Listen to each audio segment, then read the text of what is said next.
My son's wedding was the most beautiful room I had ever been invisible in. The venue was everything Deshawn had wanted: high ceilings, soft gold lighting, round tables dressed in white linen, a bar that never ran dry. Charlotte's finest had shown up in their best. Laughter moved through the room in warm, easy waves. The band played something smooth and unhurried. Everyone looked like they belonged exactly where they were standing. I was standing alone near the far window with a glass of water I hadn't touched, watching my son work the room the way he had been working rooms since he was 22. Chin up, hand extended, smile arriving just before the words.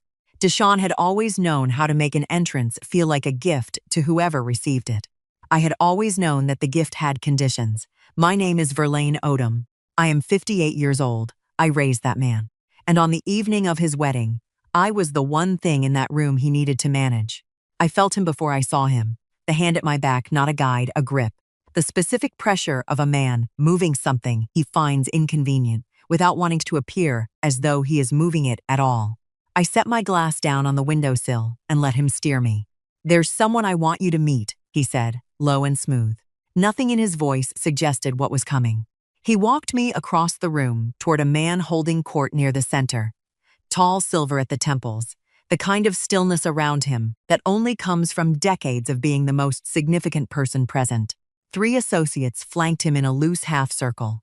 Reginald Whitfield, my new daughter-in-law's father, a name that moved markets in 3 states. Deshawn's hand stayed at back until we were close enough that removing it would have looked deliberate. Then he began, "Mr. Whitfield, this is my mother. I should warn you." A small laugh, rehearsed, landing like a joke told too many times. "She's what we call the family failure. Never quite figured out what she wanted to do with herself." I kept my face still. Cortland materialized at my left shoulder the way he always did, drawn to Deshawn's orbit like something without its own gravity. He half-turned toward the bar as he spoke, his attention already leaving before his words arrived. "We don't brag about her," he said, casual, unexamined, gone before the sentence finished. "If you are watching this right now, drop the time in the comments. I want to know what hour found you here, because what happened next changed everything." Reginald Whitfield did not laugh. That was the first change in the room. His glass paused halfway to his mouth, not dramatically, just long enough for his eyes to settle on me properly now, with the specific attention of a man rechecking information he thought he understood. One of the associates beside him glanced between us. The conversation nearest to us softened slightly, more instinct than interruption. Then Reginald set his glass down. He stepped forward and took my hand in both of his. Not performative warmth, not society politeness. Recognition, real recognition. When he spoke, his voice was low enough that only I could hear the full weight of it. "So it's you." A pause. "This is unexpected." Behind me, Deshawn gave a short, uncertain laugh, the kind people use when they feel a conversation shifting somewhere they can no longer predict. Cortland turned more fully toward the bar, already reaching for the safety of another interaction. Neither of them saw what I saw. Reginald Whitfield was not looking at me like a billionaire discovering hidden royalty. He was looking at me the way experienced people look when a professional name they have heard quietly for years suddenly acquires a face. Mine, here, in this room, being introduced as though I were a cautionary tale instead of a person. There was no spectacle in his reaction. That was what made it matter.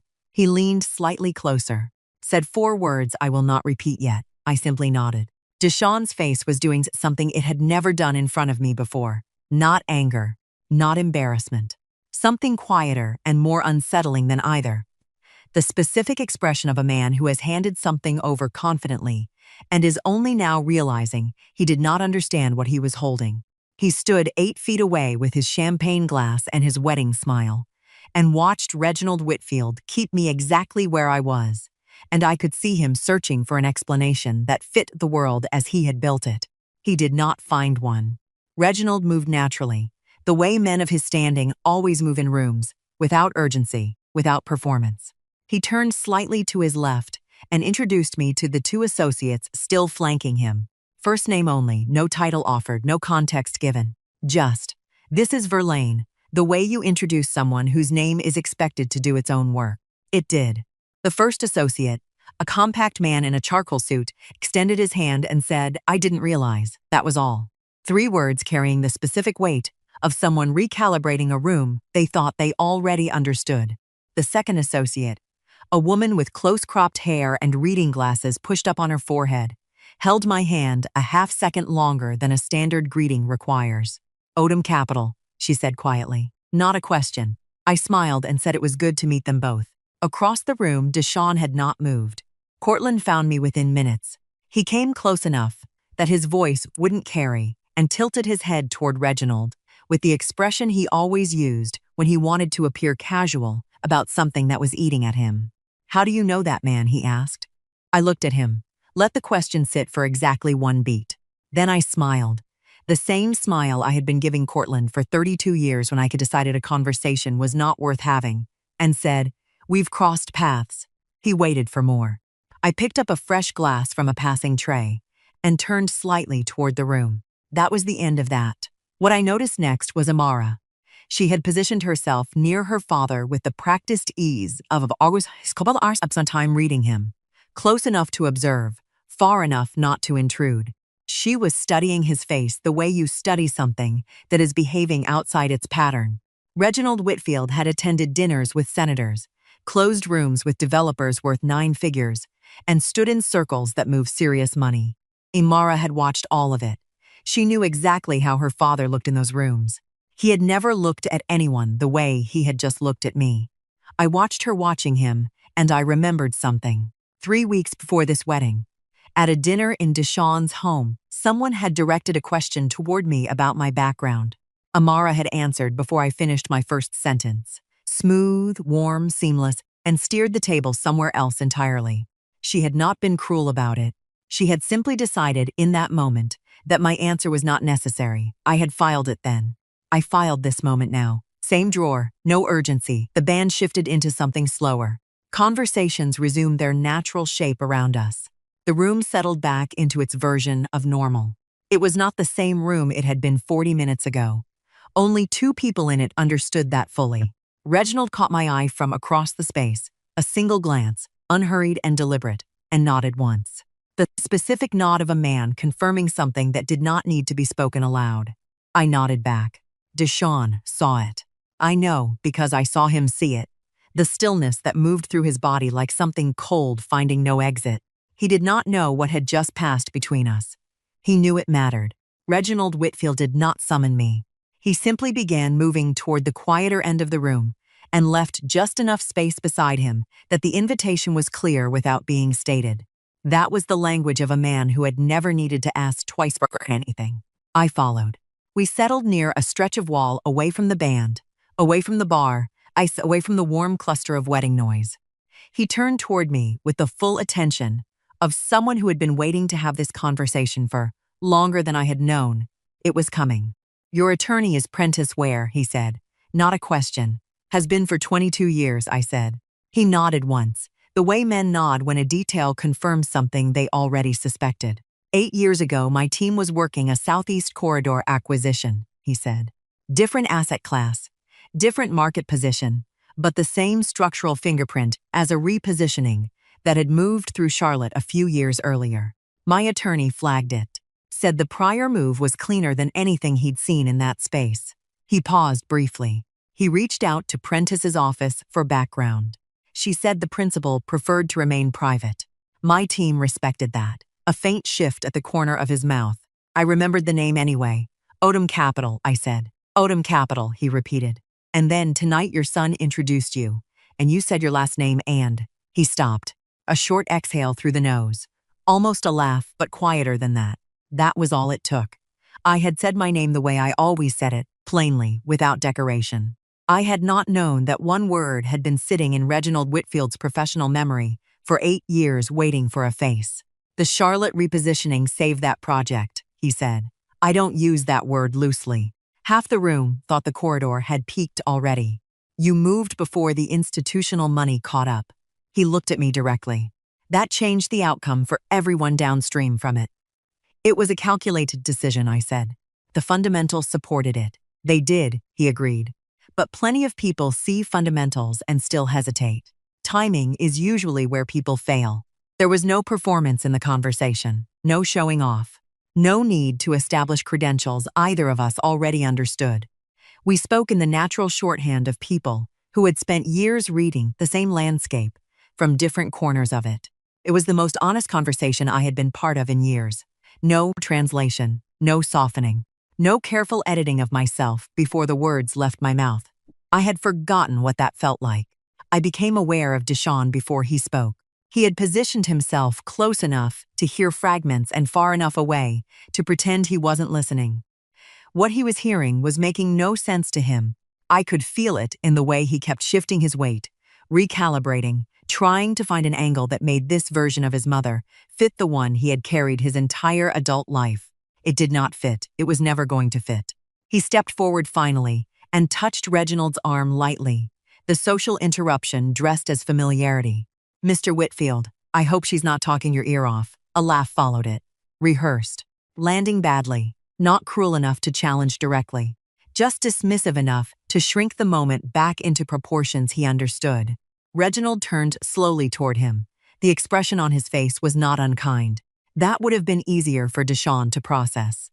It was something more unsettling than unkind, patient, measured, completely without social cushioning. The look of a man quietly reassessing another man in real time. For a brief second, nobody spoke. Then Reginald said, very evenly, "Your mother and I were discussing a project that impacted half this corridor." Nothing aggressive in the sentence. That was what made it land. Deshaun's smile faltered almost invisibly at the edges. He glanced at me then, quickly, instinctively, like he was checking whether I intended to rescue him from the moment or expose him further inside it. I did neither. Reginald returned his attention to me with calm finality, and Deshaun's laugh disappeared before it fully finished. Amara Whitfield Odom had been watching her father since she was 4 years old. I knew this the way you know things about people who have never spoken them to you. Through observation, through pattern, through the specific quality of attention a daughter gives a father she has spent her whole life studying. She knew every register of Reginald Whitfield. She knew what his face did when he was being polite to someone unimportant. She knew what his posture did when he was genuinely engaged. She had been reading him across rooms since before she understood what reading a room meant. Which is why, when she found him between conversations near the back of the venue, she was not asking casually. I was 20 feet away with a clear sightline and nothing to do but watch. I could not hear them. I did not need to. Amara asked something direct. Her chin level, her hands still, the body language of a woman who wanted a real answer and intended to know whether she was receiving one. Reginald listened to the full question before he responded. He answered carefully, measured words, deliberate pacing, the specific delivery of a man who was not lying, but was not volunteering everything either. He was handing his daughter the tools and letting her build her own conclusion. She was her father's daughter. She would build it correctly. She returned to Deshaun's side 3 minutes later. To anyone else in that room, she looked exactly the same. Composed, beautiful, the bride at her own reception, moving through the evening with ease. But I had been watching her before she went to her father, and I was watching her now. Her posture had changed by 3 degrees. Something behind her eyes had quietly rearranged itself. Deshaun did not notice. He was already mid-story with 2 friends from his professional circle, one hand gesturing, the other holding his glass at the angle he's always held it when he was performing comfort. I watched him reach the part of whatever story he was telling that required a light reference to me. I knew the shape of it before the words arrived, had heard its variations for years, and deliver it with the easy confidence of a man who had never once been challenged on that particular material. His friends laughed. Amara picked up her glass and looked at the table. Not at him. Not at his friends, at the table. The white linen, centerpiece. Somewhere that was not the source of the laughter. That was the first time she didn't follow him. Small, quiet. Most people in that room would have missed it entirely. But I have been reading Small and Quiet my entire life. Small and quiet is where everything that matters begins. She had not turned, not yet. But she had stopped moving in the direction she came in. And in my experience, when a woman of her particular intelligence stops moving in one direction, she is already choosing another. The evening wound toward its close. The band softened, guests began the slow drift toward exits. Reginald found me one final time near the entrance hall, unhurried, deliberate, as though he had been saving this moment. "I'd like to send something to your office next week," he said. "If that's agreeable." "That's fine," I said. Neither of us explained what that meant. Neither of us needed to. His associate, the woman with the reading glasses from earlier, approached, and I gave her my professional contact. Not my home number, my office line, the one that rang at Prentice Ware Suite on Tryon Street. I felt Deshawn watching from across the room. I did not look up. What was tightening in his chest at that moment was his own business. I had spent enough years managing his comfort. Tonight that work was finished. 3 weeks after the wedding, Deshawn hosted dinner. That was how I knew he was unsettled. Deshawn did not host family dinners out of warmth. He hosted them out of strategy. When something in his world shifted outside his control, he pulled people back into a room he owned and reset the order of things from the head of his own table. I had watched him do this since he was 26 years old. I recognized the move the moment the invitation came. I came anyway. I always came. His home was handsome. Good furniture, good lighting, the kind of deliberate, tasteful arrangement that announced ambition without quite achieving ease. Amara had set the table herself. She greeted me at the door with both hands and held the contact a half-second longer than she used to. I noted it, said nothing. The guest Deshawn had invited was a man named Gerald Fitch, commercial real estate broker, Southeast Corridor, 15 years in the market. Deshawn introduced him with the specific energy of someone displaying a new connection, the Whitfield name already doing its work in the introduction. Gerald Fitch had the handshake of a man who understood that tonight's dinner was partly social and partly evaluation. The meal moved the way those meals always move. Careful conversation, probing questions dressed as small talk, everyone performing a version of themselves, slightly more polished than the one they arrived with. Cortland talked about his years in corporate. Deshawn talked about his current projects. Gerald Fitch listened well and chose his moments. His moment came over the main course. He was discussing the Southeast Corridor, the market shifts, the developments that had shaped parts of its trajectory over the last decade.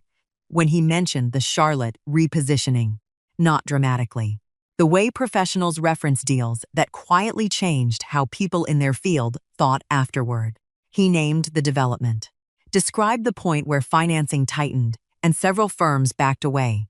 Described the repositioning structure that stabilized it before the wider market fully understood where the corridor was heading. He shook his head once.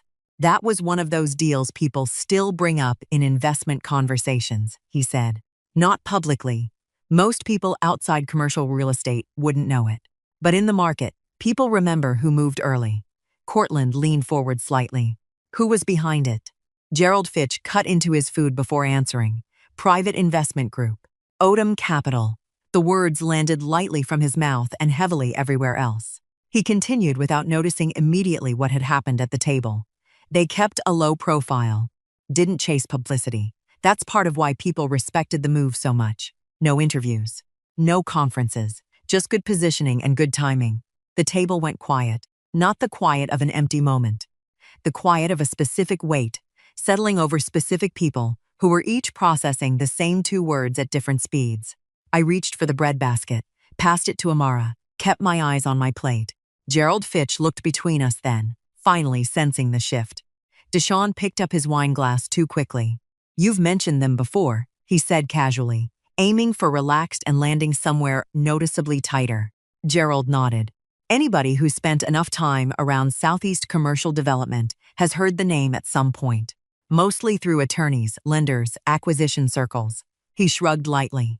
Nobody really knew much about who was behind it. Cortland looked at me. I met his eyes for exactly 1 second. No expression offered, nothing confirmed, nothing denied, and returned to my plate.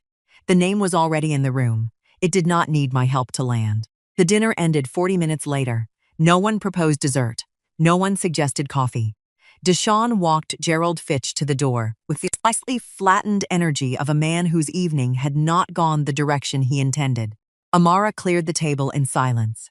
Cortland drove us home without speaking. The house was dark when we arrived. I went upstairs, changed, got into bed. 2 hours later, I came down for water. He was at the kitchen table, both hands flat on the surface. the same untouched glass from before dinner still in front of him. He looked up when I came in and opened his mouth. I looked at him gently. "Get some rest, Cortland." I went back upstairs. He was still at the table when I reached the top of the stairs. I could feel it without looking. Reginald Whitfield hosted the way he did everything else, without waste. His home was substantial without being excessive. The kind of space that announced its owner had nothing left to prove. 40 guests, maybe 45. The professional community that moved in his orbit. Developers, attorneys, fund managers, people whose names appeared on buildings and legal structures rather than social pages. The kind of room where conversations meant something, because everyone in it understood the cost of words that didn't. I had been in rooms like this before, not as a guest of Reginald Whitfield, as myself. That distinction mattered tonight. Within 20 minutes of arriving, I had been pulled into 3 separate conversations that had nothing to do with introductions and everything to do with recognition. Not celebrity recognition, professional memory. A developer from Huntsville mentioned a secondary market repositioning from 11 years earlier and asked whether I still believed smaller corridor acquisitions were being undervalued in the current market. A woman who managed a regional fund referenced Prentice Ware in the shorthand of someone who had crossed paths with her firm repeatedly over the years. Another man, older, careful with his words, listened to me speak for less than 2 minutes before saying quietly, "Odom Capital. I thought that might be you." No one made a spectacle of it. That was what made it real. Rooms like this did not gasp. They recalibrated quietly. I received each conversation the way I received all accurate things. Directly, without performance. Deshawn stood 12 feet away and watched all of it. I did not look at him. I did not need to. I could feel the specific quality of his stillness from across the room. The stillness of a man realizing the room was responding to his mother before it was responding to him. That was new for him. Reginald found Deshawn near the bar midway through the evening. I observed it from a distance. A brief exchange. Reginald's posture open and cordial. Nothing in his body language that would signal to anyone watching that this was anything other than a father-in-law making conversation with his daughter's new husband. He asked Deshawn something. Deshawn answered. Reginald nodded once and asked another question, slower this time, something longer. Deshawn responded with the slightly elevated energy of a man trying to sound more informed than he actually felt. Reginald listened completely, not interrupting, not correcting. Then he asked one final thing. I saw Deshawn hesitate before answering that one, only for a second. Most people would have missed it. Reginald did not miss it. He gave that same deliberate nod I had already learned, meant confirmation rather than discovery. Then he said something brief, touched Deshawn lightly on the shoulder, and moved back into the room. Deshawn remained at the bar alone for several seconds longer than was natural. Not embarrassed. Disoriented. That was the word for it. For the first time in his adult life, he had entered a room where his understanding of status did not fully apply.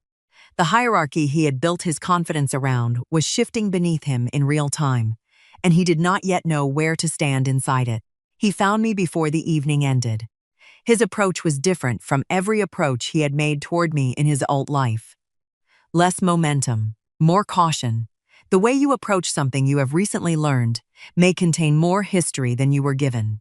What do you and Reginald talk about at these things? He asked. Work, I said. He waited. I let him wait. Nothing else came because nothing else was necessary. His jaw moved slightly. He nodded in the way people nod when they are accepting an answer they do not know how to challenge. Then he asked something he had never asked me before. How long have people known your company name? Not accusatory, not even defensive anymore. Just trying to understand the size of the room he had walked into without realizing it. A long time, I said. That answer unsettled him more than anything else I could have offered. He and Amara left 40 minutes later. I watched them from near the entrance as they said their goodbyes. Deshawn's hand at Amara's back, the same practice placement he had used to steer me across the wedding reception 6 weeks ago. She moved with it, but her eyes were elsewhere. I learned what happened in the car 3 days later from Amara herself. Deshawn had said her father seemed unusually interested in his mother. Amara had looked out the passenger window for a long moment before she answered. Maybe he just recognizes quality. Deshawn had said nothing for the rest of the drive. The car had been very quiet. He rang the bell instead of using his key. That was the first thing I noticed. Deshaun had a key to my house, had carried one since he moved out at 23. He had never once rung the bell. He rang it that Tuesday morning, the way a man rings a bell when he is no longer certain of his standing in a place he once took for granted. I opened the door, said nothing, stepped back to let him in. He sat at the kitchen table without being invited to, the habit of a lifetime overriding whatever carefulness he had arrived with.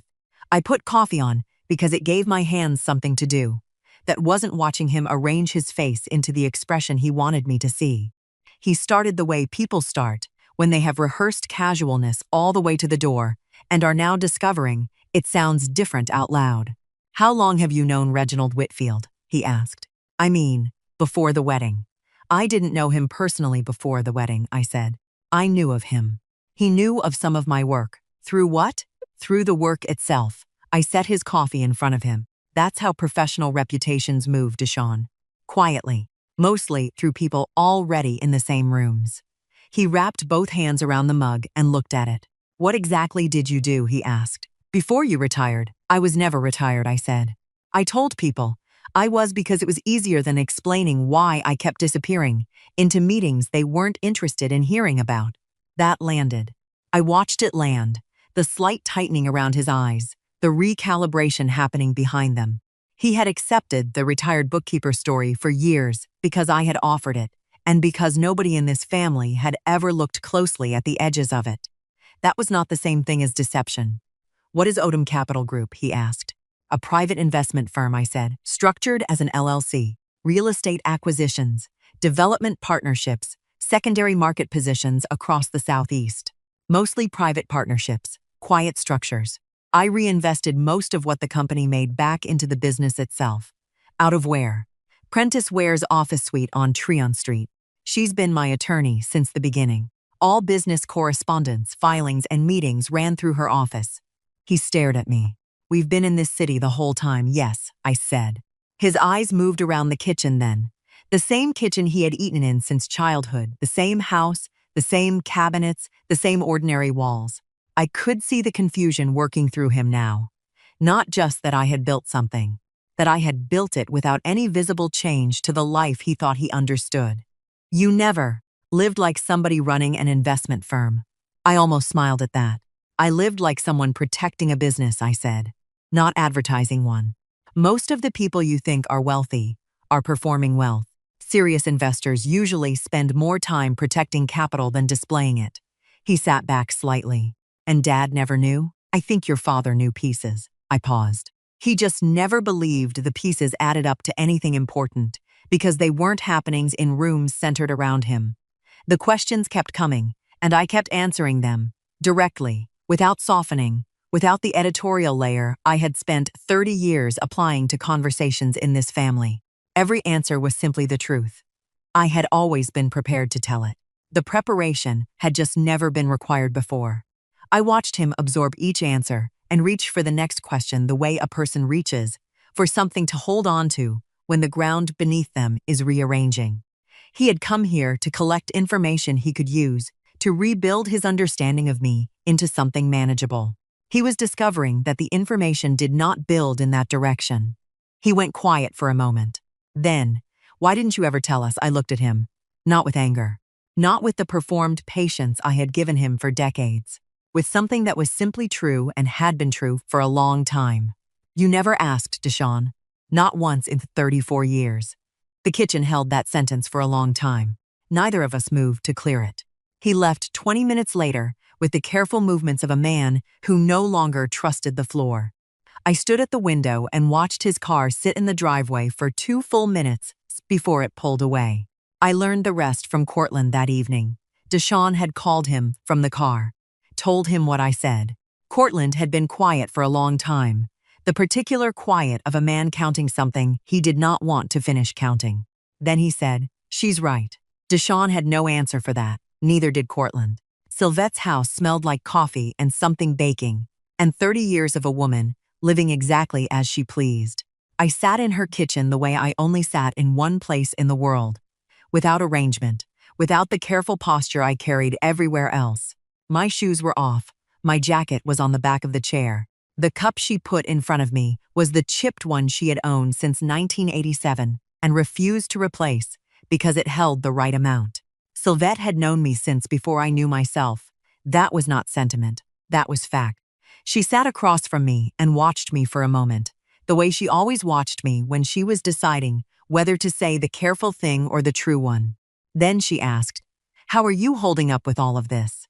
I gave her the answer I had been giving everyone. Measured, composed, fine, all things considered. Moving through it steadily, she let me finish.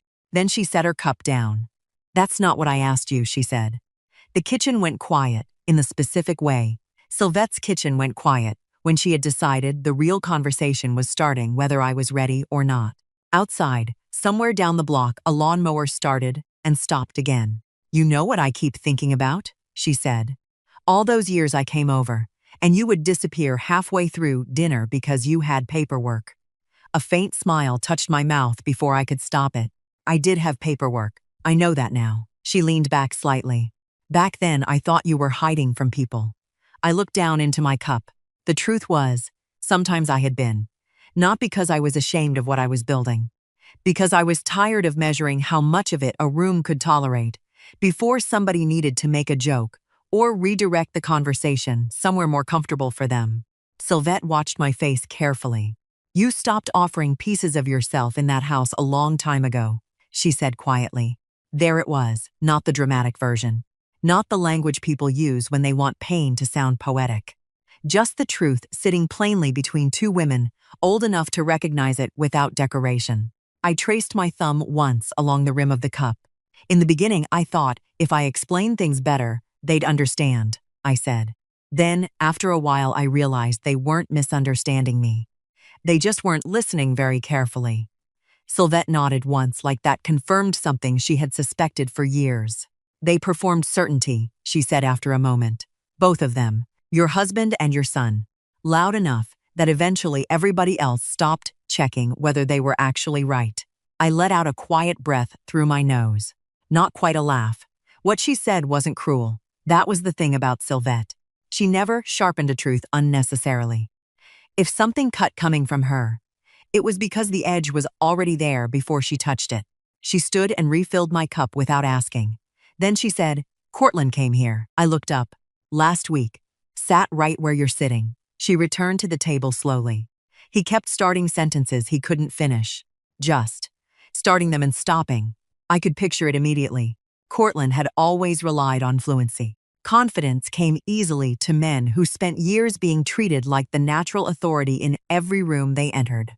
Losing that fluency would have felt like losing balance. Sylvette rested both hands around her own cup. At one point, he asked me if you ever seemed unhappy. A pause. I told him unhappy wasn't the right word. My fingers tightened once around the ceramic. "What word did you use?" She looked at me steadily, alone. The kitchen stayed quiet after that. Not uncomfortable. Just honest. I turned toward the window. The yard outside was very green and very still. Wind moved lightly through the trees at the back fence. Somewhere nearby, a screen door closed. "He sat here for almost 2 hours, Sylvette said softly. Then he stood up, thanked me for the coffee, and walked out without saying goodbye. I nodded once, because I understood exactly what that meant. A man does not forget goodbye after 32 years of manners. He forgets it when he leaves a room carrying something too heavy to hold and still remember ordinary things. He was at the kitchen table when I came downstairs at 6:45 in the morning. The coffee in front of him was full and cold. He had been there long enough for it to stop steaming and had not touched it, which told me everything about the state he was in before he opened his mouth. Cortland had been a coffee man for 32 years. He drank it the moment it was poured. A full cold cup meant he had been sitting in something too heavy to remember ordinary things. He looked up when I came in. His eyes were clear. He had not slept, but he had not been crying either. He had been thinking. The specific exhaustion of a man who had spent the night doing arithmetic he kept hoping would come out differently. "I need you to show me," he said. "Not show me everything, not I deserve to know, just show me." The way a man asks when he has already decided the answer will cost him something permanent, and has resolved to pay it anyway. I went to my office. I did not take long. The folders were where they always were. The filing cabinet beside my desk, third drawer, hanging files organized by year the way Prentice had taught me to organize them when we first started. I took out 3, the ones that told the clearest story in the least amount of pages. I placed them on the table in front of him, sat down across from him, said nothing. Before he opened the first one, I told him one thing. Odom Capital Group has always operated under a separate business address, Prentice Ware's office suite on Tryon Street. All statements, correspondence, and business tax filings went directly there. I filed business taxes separately from our household return every year. You signed the joint household return. You never asked what I filed independently. I paused. I never offered. He held my eyes for a moment. Then he opened the first folder. He went through them slowly. I did not watch his face, I watched his hands. The way they moved through the pages said more than his expression would have. Careful at first, the hands of a man still hoping for a misunderstanding, then slower. Then very still on certain pages, the ones with the earliest dates. The ones from the years when Deshawn was still in school, and Cortland was telling people at dinner parties that he managed the household finances. The numbers were not what stopped his hands. The dates were 22 years of dates, moving across 3 folders in clean chronological order, each one representing a decision I had made alone at a desk in a room 20 feet from where he slept. He looked up at one point. His voice was even. Careful. I thought you were keeping books for other people. I was, I said, mine. He looked back down. Kept going. When he closed the last folder, he did not move for a long time. The kitchen was completely quiet. Outside, a car passed. A bird made one sound and stopped. Cortland sat with his hands flat on top of the closed folder, the way a man sits when he is trying to keep something from rising through him that he has no container for. I waited. He finally looked up. Did you ever want to tell me? I considered the question with the full weight it deserved, because it deserved weight. It was the most honest thing he had asked me in 32 years. I wanted you to want to know, I said. I picked up the folders, walked back to my office, closed the door behind me. Quietly, the way I had always done everything in this house. The 3 days after the folders were the quietest days this house had known in 32 years. Not the quiet of absence. Cortland was present, physically, in every room he had always occupied. He made his coffee in the morning. He sat in his chair in the evening.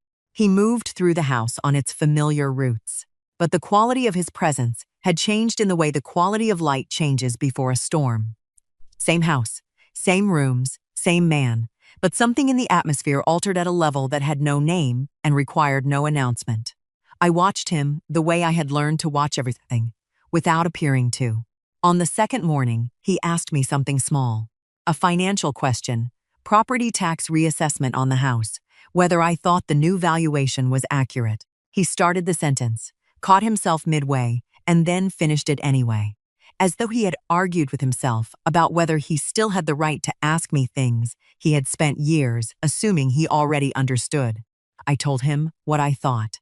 He listened with both hands around his cup and his full attention on what I was saying, not waiting for his turn to redirect, not assembling his response while I was still speaking, just listening. It was the first time in 30 years that I had felt heard at this table. It was also the saddest thing I had witnessed in a long time. The third morning was worse. He came into the kitchen holding one of the folders, not open, just holding it. He stood there for a moment, like a man who had walked into the wrong room in his own house and didn't yet know how to recover naturally from it. I looked through them again last night, he said. I nodded once. His jaw moved slightly. I kept trying to remember where I was during some of those years. A short laugh escaped him, dry, humorless. Dinner parties, golf trips. Sitting in restaurants, explaining markets to people. While you were already building positions, I couldn't have understood if you'd put them directly in front of me. That was the first defensive thing he had said since the folders. Not anger, not denial. Something smaller and sadder than that. A man trying to locate himself inside a history that no longer supported the version of himself he had relied on. I said nothing. He looked at the folder in his hands. Part of me keeps wanting to say you should have forced the conversation harder. He swallowed once after saying it, like he heard the weakness in it before I answered. And another part of me knows how unfair that sounds the moment it leaves my mouth. The honesty of that landed harder than a polished apology would have. You were very easy to defer to, I said quietly. You filled rooms naturally. People followed your confidence because it arrived before anyone else's thoughts had a chance to. He lowered himself slowly into the chair across from me, tired, older than he had looked a week ago. And I let myself believe that meant I was seeing everything clearly. Yes, I said. He nodded once, accepted it, did not defend himself further. Later that afternoon, he called Deshawn. I was in my office with the door open, and I heard his side of it. The measured cadence of a man saying something he had decided could not wait and could not be softened. You owe your mother an apology, he said. Not a conversation, not an explanation. An apology. I heard Deshawn's voice rise on the other end, not the words, just the register. The familiar pitch of a man trying to argue his way back toward emotional footing. Cortland closed his eyes briefly before he answered. I'm not asking your opinion, he said. I'm telling you what's true. The call ended shortly after.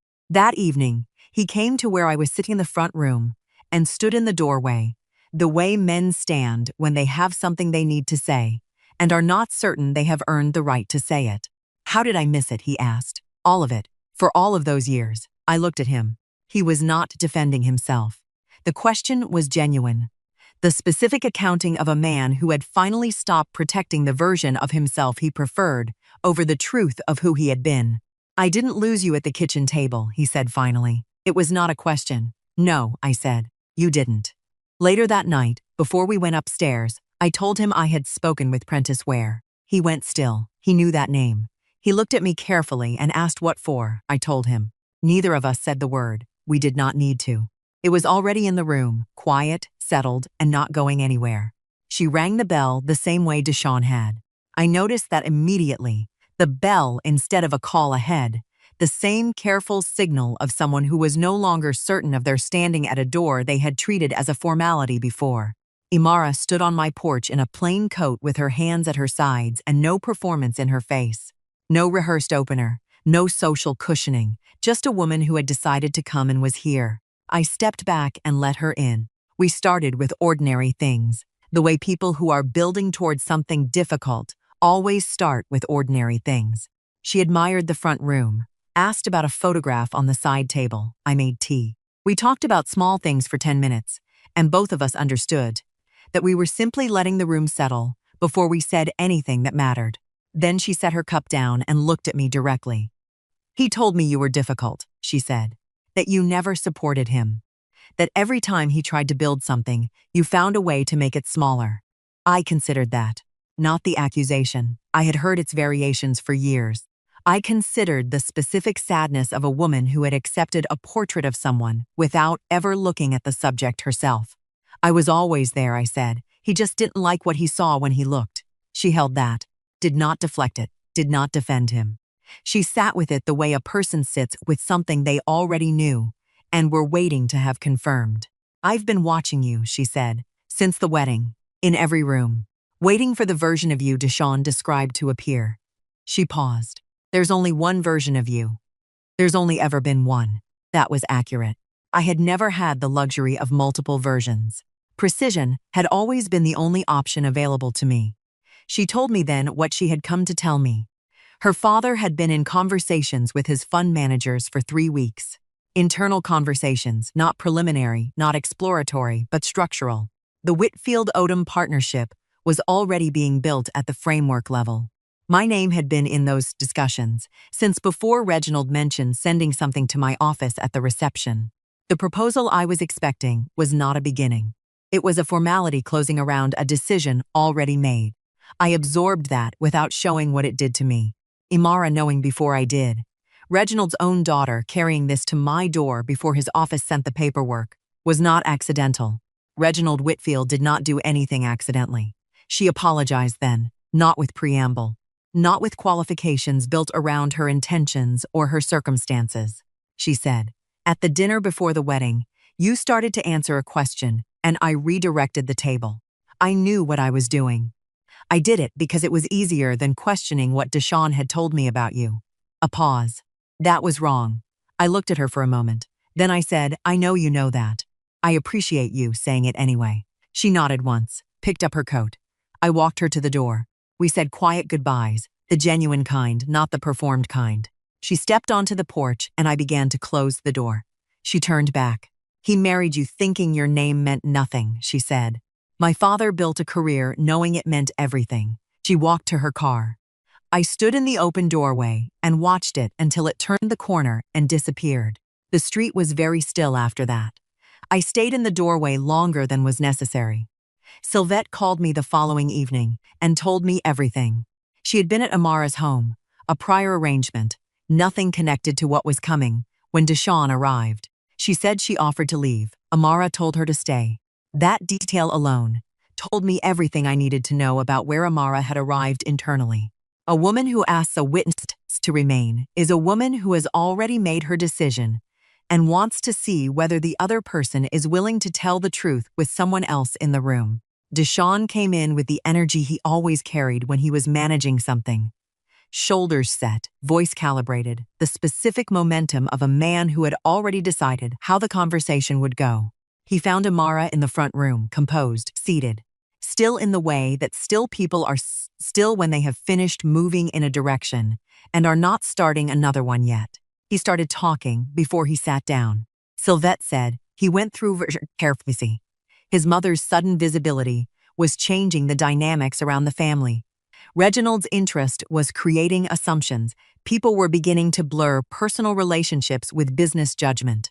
He framed everything as concern, practical concern.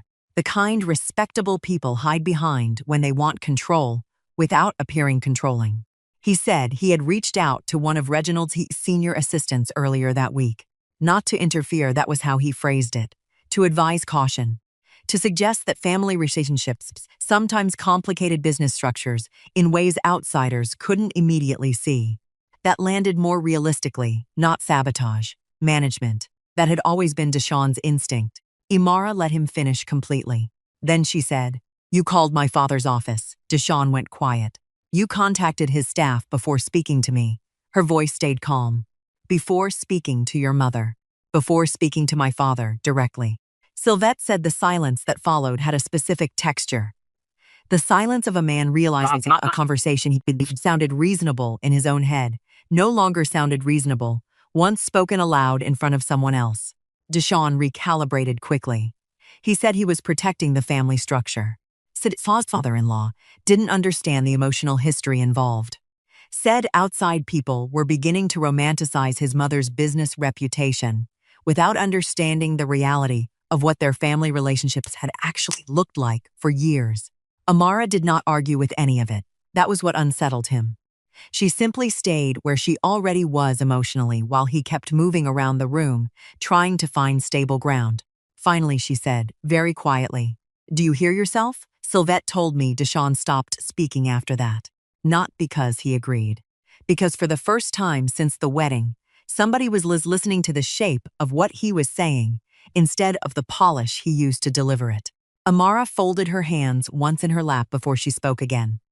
"My father has spent 40 years building partnerships with people who know how to separate ego from judgment," she said. "You really thought a phone call from a son-in-law was going to protect him from being manipulated?" Deshawn said he wasn't questioning Reginald's intelligence. Amara held his eyes. "But you were questioning your mother's integrity." That landed harder because it was true. Sylvette said Deshawn tried one more time after that, softer this time, less certain. He said everything around Verlaine suddenly felt strategic. The timing, the visibility, the way people were reacting to information none of them had known before. Amara listened without interrupting. Then she said something that ended the conversation.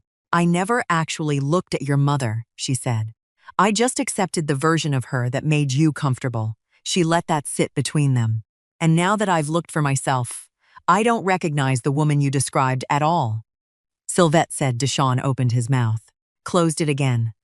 Every version of this conversation he had prepared for required Amara to push emotionally so he could redirect the emotion into management. She never did. She stayed calm enough that all his explanations lost their camouflage. There was nothing left to organize after that. Only himself. He looked away first. Amara called her father later that night. Sylvette didn't hear that conversation. She didn't need to. The next morning, Reginald called me directly. His voice was warm in the specific way of a man whose judgment had just settled firmly into place. "Expect the proposal by end of week," he said. I thanked him. "No," he said simply. "Thank you." The envelope arrived on a Wednesday morning by courier, not email, not a digital signature request. A physical envelope, cream-colored, the kind that announces its contents before you open it, the kind that says whatever is inside was considered important enough to send by hand. It sat on my kitchen table for 4 minutes before I opened it, not because I was uncertain, because I understood that some things deserve the weight of a moment before you let them change the room. The document inside was 11 pages, clean formatting, precise language, the kind of drafting that comes from attorneys who understand that every word in a structure like this is load-bearing. I read it from the first line to the last, without stopping. Whitfield Odom Southeast Development Fund, my name, not a silent position, not background capital hidden 3 layers deep in an operating structure. A named partnership, Odom Capital Group, listed alongside Whitfield Equity Partners in the structure header, in the fund title, on every page where the principals were referenced. 22 years of work that had moved mostly through private partnerships and closed rooms without my name attached to it, now attached. Publicly, irrevocably, I sat with that for a moment. Then I called Prentice. We spoke for 40 minutes. I asked her 2 questions, one about the liability structure on the named partnership position, one about the exit provisions if the fund's direction shifted beyond agreed parameters. She answered both completely. When she finished, I told her I would respond by Friday. She said she would be ready. I set the phone down and looked at the document on my table. Word reached Deshawn by Thursday afternoon. I knew it would. The professional community in Charlotte moved information quietly but efficiently, especially when Whitfield Equity Partners attached its name to something new. He called at 4:17. I watched his name on the screen for 2 full rings before I answered. The first thing I noticed was the silence before he spoke. He was searching for the register, the pitch and tone that fit a call he had no template for. Every previous call he had made to me in his adult life had a shape he already knew when he dialed. This one had no shape. I let him find it on his own. "I heard about the fund," he said finally. "Your name is on it." "It is," I said. Another pause. Longer this time. I didn't realize it had gotten that serious. There it was, not denial exactly. Something more reflexive than that. The final instinct of a man trying to place a ceiling back onto something that had already grown beyond him. "It was serious before you knew about it," I said gently. Silence again. "Then, have you decided?" "Not yet." He asked if he could come. I said yes. He arrived within the hour. Sat across from me at the table where the documents still lay. Not closed, not put away. Present. He looked at it for a moment, and then he looked at me. Not at the story he had carried about me for 34 years. At me. The specific quality of his attention had changed in the way attention changes when a person finally stops filtering what they are seeing through what they expected to see. "What do you want?" he asked. Not what Reginald was offering, not what the structure required. "What do you actually want?" I looked at my son and understood that this was the first honest question he had ever asked me, without trying to guide the answer somewhere useful to himself afterward. So I answered honestly. What I wanted was what I had always been building toward, to have my work stand in public the way it had always stood in private, to stop being the best-kept professional secret in rooms that had known the deals for years, but never the person behind them. He nodded slowly. Twice I watched him almost interrupt. The old reflex was still there, the instinct to explain, reinterpret, soften himself back into the center of conversation. But each time, he stopped himself before the words fully arrived. That mattered to me, not because restraint erased what came before it, because real change usually announces itself quietly first. We sat together for another hour. It was not forgiveness. It was not reconciliation. Deshawn was still carrying too much ego for either of those things to happen cleanly yet, and I was too clear-eyed now to mistake a beginning for a conclusion. But it was real. 2 people having the first honest conversation they had ever managed without trying to win it. On Friday morning, I signed the proposal, sent it back to Prentice's office by 9. Then I called Sylvette. "It's done now," I said. She exhaled. Long, slow, the breath of a woman who had been holding something on behalf of someone she loved for a very long time. Neither of us said anything else. neither of us needed to. There is a particular kind of quiet that lives on the other side of a decision fully made. Not the quiet of avoidance. Not the quiet of someone waiting to be talked out of something. The quiet of a woman who had sat with every version of a choice, turned it over completely, and set it down facing the direction it needed to face. That was the quiet I carried into the proceedings. It did not waver. It did not require maintenance. It was simply there, the way foundations are there, underneath everything, whether or not anyone thinks to look. The truth was, the marriage had been ending for much longer than either of us had said aloud. The wedding had not destroyed it. The wedding had simply removed the last excuse for pretending I could still live comfortably inside a version of myself built around being unseen. Prentice filed the initial paperwork on a Tuesday. The asset disclosure was required by law, and I had prepared it with the same precisions I brought to every document that passed through my professional life. Every holding listed, every return recorded, every year accounted for. Going back to the first Odom Capital transaction 22 years ago, a secondary market position on a mixed-use parcel in Mecklenburg County that had returned 4 times its entry value inside 30 months. All of it, clean, chronological, unambiguous. The full picture of what I had built, attached to a marriage being formally concluded. Cortland's attorney called Prentice's office 3 times in 1 week. Prentice told me about the calls without editorializing. That was her way, had always been her way. The calls were not contests, they were not accusations. They were the calls of a man trying to understand what he was reading because the structure of our life together suddenly looked different in retrospect than it had while he was standing inside it. Each call asked a clarifying question. Each question revealed another layer of what had existed inside this marriage without being seen. Prentice answered everything accurately. That was all that was required. Cortland requested a final conversation before the proceedings advanced. I agreed. We sat at the kitchen table, the same table that had held the folders, the cold coffee, the unspoken word, and he did not ask me to stop. He had enough self-knowledge left to understand that asking me to stop was not a conversation he had earned. He told me he was sorry, not for the wedding, not for the folders, not for the visible moments that had finally forced everything into the open. He was sorry for the years before all of it, for the redirections, for the casual authority he had worn so naturally he had mistaken it for normal, for building his understanding of our marriage around an assumption I had quietly carried for decades, because correcting it every day would have required becoming someone exhausted all the time. It was the most precise apology I had ever received. I thanked him directly, without the softening I would have applied to those words 10 years ago. Then I told him it changed nothing about my decision. He nodded. Not the nod of a man accepting defeat, the nod of a man accepting truth. There was a difference, and he had finally learned it. We sat together for a few more minutes without speaking. 2 people at the end of something that had been long and real and had slowly become unsustainable in ways neither of us had fully named when they were happening. I did not rush it. Some endings deserved to be sat with, not managed away. Then I stood, walked him to the door.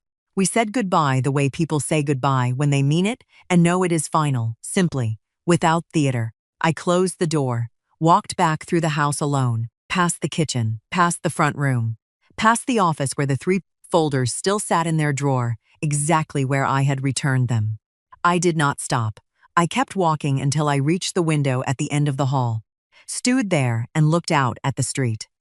The same neighborhood, the same quiet that had surrounded this house for 22 years while everything inside it shifted without anyone outside knowing. Friday was 4 days away. I thought about what it held, and I felt something move through me that I had not felt in a very long time. Not happiness. Happiness was too light for what this was. Something underneath happiness. Something that did not depend on circumstances or other people's recognition to sustain itself. Something that had been there the whole time, waiting for the house around it to finally get quiet enough to hear. My name was on the materials at the door, not buried in the fine print, not listed as a silent contributor in an appendix nobody reads. On the materials at the door, the program handed to every person who walked into that room, the banner behind the podium, the fund title on every surface that carried a title. Whitfield Odom Southeast Development Fund. My name joined to work that had always been mine. finally standing in public the way it had always stood in private. I arrived early, not from anxiety, from habit. I had always done my best thinking in rooms before they filled. I stood near the window with coffee I actually drank this time and watched the space come alive around me. Caterers, event staff, Reginald's team arranging materials with the quiet efficiency of people who understood that the details of a room announced its intentions before anyone spoke. One of the event coordinators handed me a program and moved on without a second glance. I looked at my name on it for exactly 1 moment. Then I folded it and put it in my bag. I did not need to hold it to know it was real. The guests arrived the way guests always arrived at events like this, in clusters, in conversation, in the specific social geometry of people who already knew each other and were here to make that knowing official in a new context. Within 30 minutes, I had been approached by people from 4 different firms. Some I recognized from Reginald's earlier gathering. Some were new. None of them approached me with surprise anymore. That was the difference. The recognition had settled. A woman from Atlanta asked whether I still believed secondary corridor redevelopment was being undervalued in the Carolinas. A developer from Nashville referenced a position I had taken years ago that his partners initially thought was too aggressive until the returns forced them, though, to reconsider. Another man simply shook my hand and said, "I've been hearing your name for years." Not admiration, acceptance. The room had already made space for me before I entered it. I received each conversation the way I had learned to receive accurate things, directly, without deflecting, without performing modesty I did not feel. Reginald found me near the center of the room when the formal program began. He introduced me to the assembled guests the way a man introduces someone whose work has earned every word he is about to say, by name, by history, by the specific decisions that had shaped the landscape everyone in that room operated inside. Not as someone's mother, not as anyone's wife, as Verlaine Odom, as Odom Capital Group, as the woman who had seen what other people missed and moved before the window closed. It was the introduction I had been owed for 22 years. And for one brief moment, one small private moment, I felt it, not triumph. Something deeper and far more human than that. Relief. The exhaustion of carrying something valuable alone, for so long finally loosening its grip by a single degree. I let myself feel it exactly once, then it passed. I stood straight with both feet on the ground and received the room without performance. I found Deshaun with my eyes before he found me with his. He was near the far edge of the room, present but peripheral, the body language of a man still learning how to exist inside a room that no longer revolved naturally around him. Amara was 30 feet away in a separate conversation, her posture open and engaged, already moving through this room on her own terms. She had not come as anyone's wife tonight. She had come as herself. Deshaun watched me receive what he had spent years deciding I had not earned. I did not look away. Neither did he. And for the first time since the wedding, I saw something in his face that had nothing to do with confusion or defensiveness or recalculation. Grief, not for the fun, for the years. For the version of me he had accepted because it required less from him than seeing me clearly would have. What passed between us across that room was not forgiveness. Forgiveness would come later, slowly, in ordinary moments if it came at all. It was not war either. It was something quieter and more permanent than either. It was 2 people finally seeing each other accurately. I turned back toward the room, toward the work, toward the name on the banner behind the podium, toward the version of myself I had built across 22 years of early mornings and closed doors, and the specific discipline of a woman who understood that the work was always worth more than the argument about the work. I was not performing power. I was simply no longer hiding from it. They introduced me as the failure. He already knew me as the foundation.